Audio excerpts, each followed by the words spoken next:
warahmatullahi wabarakatuh. Alhamdulillahirrabbilalamin. Wabihi nasta'inu ala umuri dunia wadin. Wassalatu wassalamu ala asyrafil anbiya'i wal mursalin Sayyidina Muhammadin wa ala alihi wa sahbihi ajmain. Amma ba'du. Alhamdulillah, di video kali ini izinkan saya untuk menyampaikan sebuah video presentasi mengenai statistika untuk memenuhi mata kuliah konsep esensial matematika dengan dosen pembimbing Ibu Ratni Purwasih, SPD, MPD. Nama saya Nurul Faridah, NIM saya 195100034, dan saya akan menjelaskan mengenai yang pertama, pengertian statistik dan statistika, lalu yang kedua, macam-macam data, yaitu data ordinal, nominal, interval, dan data rasio. Oke, baik, langsung aja kita ke pengertian dari statistik dan statistika. Oke, so what is the differences between statistik dan statistika? Apakah itu sama atau berbeda? Okay. Menurut Bapak Herianto dan Bapak Hamid dalam bukunya Statistika Dasar, keluaran tahun 2007 menyatakan bahwasannya statistik adalah sekumpulan data, bilangan maupun non-bilangan, yang mana disajikan dalam bentuk tabel ataupun grafik, dan dari tabel atau grafik itu akan muncul suatu gambaran persoalan. Contohnya itu adalah statistik kependudukan. Nah, di dalam statistik kependudukan, di sana itu akan ada suatu informasi mengenai persoalan kependudukan. Contohnya, tingkat mortalitas penduduk di suatu daerah itu berapa.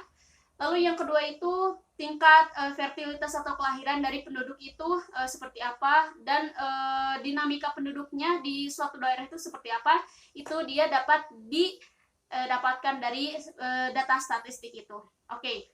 Lalu yang kedua, masih dari acuan atau masih dari referensi yang tadi, kita bahas tentang statistika. Lalu apa itu statistika? Statistika adalah suatu pengetahuan atau metodologi ilmiah yang mana mempelajari mengenai cara mengumpulkan data, cara menganalisis, cara menghitung suatu data.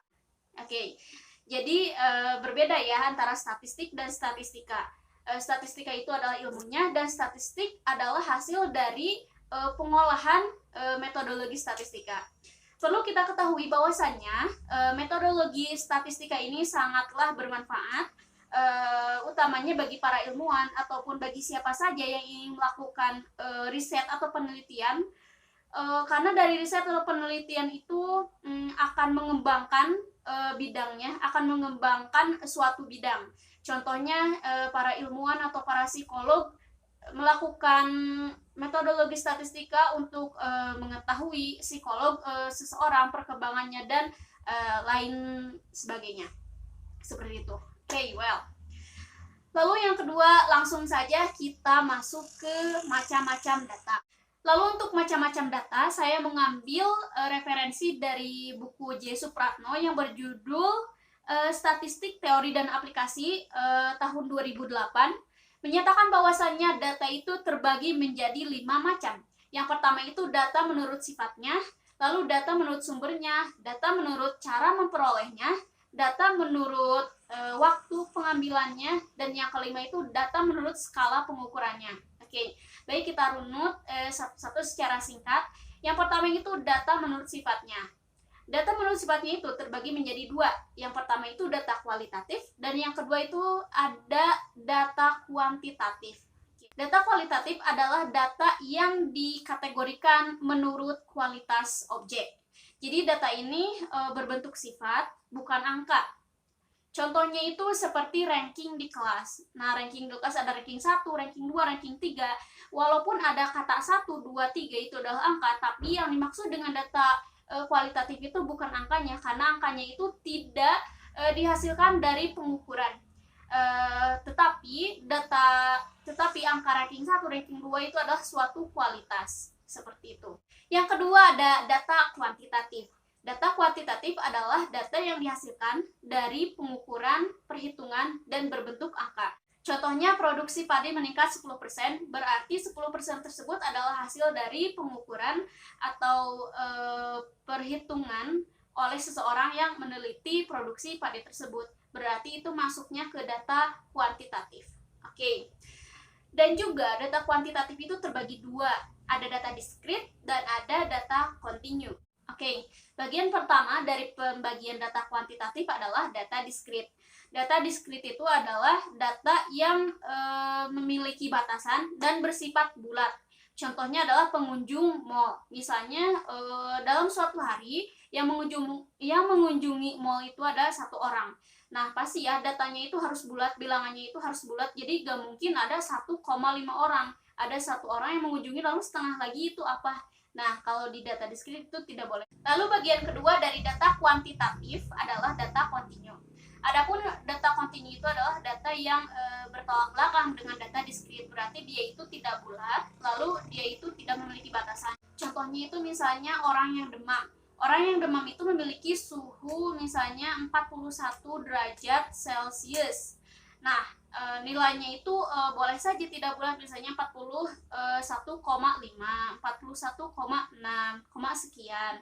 Lalu tidak ada batasan minimal. Misalnya bisa jadi suhu di suatu daerah, misalnya di kutub itu minus 2 derajat, minus 4 derajat.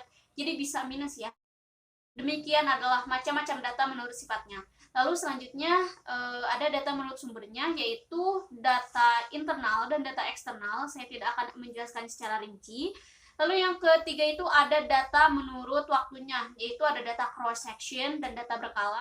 Lalu ada data menurut cara memperolehnya, ada data primer dan ada data sekunder. Nah, lalu yang kelima adalah data yang menjadi objek pembahasan saya di video ini, yaitu data menurut skala pengukurannya. Menurut buku handout mahasiswa mata kuliah statistika, data berdasarkan skala pengukurannya itu adalah bagian dari data kontinu. Berarti selanjutnya bisa kita katakan bahwasanya data kontinu itu terbagi menjadi 4. Karena data berdasarkan skala pengukurannya itu ada 4. Yang pertama itu data nominal, yang kedua data ordinal, yang ketiga data interval, dan yang terakhir atau yang keempat adalah data rasio. Oke, yang pertama adalah data nominal. Data nominal memiliki 2 karakteristik. Yang pertama itu dia itu tidak memiliki ukuran atau tidak memiliki tingkatan. Jadi dia itu sederajat, tidak ada yang lebih rendah dan tidak ada yang lebih tinggi. Lalu yang kedua itu dia itu bersifat kategorial atau tidak dapat dihitung secara matematis. Contohnya itu adalah warna, jenis kelamin, misalnya warna hijau itu tidak lebih rendah daripada warna merah tidak lebih tinggi daripada warna abu misalnya, tapi dia itu sederajat. Sama hanya dengan jenis kelamin. Misalnya jenis kelamin laki-laki itu tidak lebih rendah daripada perempuan dan juga sebaliknya. Lalu yang kedua itu adalah data ordinal. Bedanya data ordinal dan data nominal ini terletak pada tingkatannya. Dia juga masih memiliki 2 sifat. Yang pertama, dia itu memiliki tingkatan atau urutan. Yang kedua, dia itu bersifat kategorial atau tidak dapat dijabarkan tidak dapat dihitung secara matematis. Seperti itu. Contohnya adalah jenjang sekolah. Nah, jenjang sekolah kan ada TK, SD, SMP, SMA, dan seterusnya. Itu bersifat ordinal atau bertingkat, akan tetapi dia itu tidak dapat dihitung secara matematis. Oke. Lalu yang ketiga itu adalah data interval. Data interval memiliki 4 karakteristik. Yang pertama itu dia ordinal atau memiliki tingkatan. Yang kedua dia itu dapat dijelaskan secara matematis. Lalu yang ketiga dia itu bersifat nominal atau dapat dihitung secara matematis. Lalu yang keempat dia itu tidak dimulai dengan 0. Misalnya adalah suhu badan manusia. Orang A suhunya itu 40 derajat, lalu orang B itu suhunya 41 derajat. Nah, berarti di sana itu ada tingkatan yang B lebih tinggi daripada yang A. Lalu dapat dijelaskan secara matematis, suhu orang B lebih besar 1 derajat dari yang A dan tidak dimulai dari 0. Berarti boleh negatif ya, kan suhu badan boleh negatif kayak gitu. Berarti baku. Lalu yang kelima adalah data rasio. Nah, data rasio ini mirip sekali dengan data interval. Dimulai dari memiliki urutan atau tingkatannya, lalu dapat dijelaskan secara matematis, dapat dihitung secara matematis. Yang membedakan hanyalah dia itu dimulai dari 0. Contohnya seperti upah karyawan.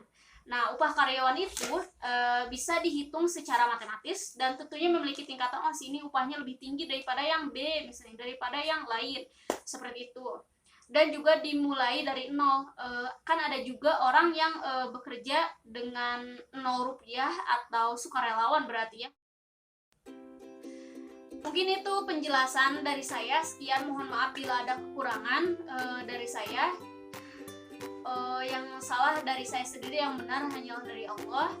Terima kasih juga kepada Ibu Ratli Purwasih yang telah membimbing saya dalam membuat video presentasi dan juga makalah yang menjadi acuan saya. Sekian dari saya, sekali lagi wassalamualaikum warahmatullahi wabarakatuh.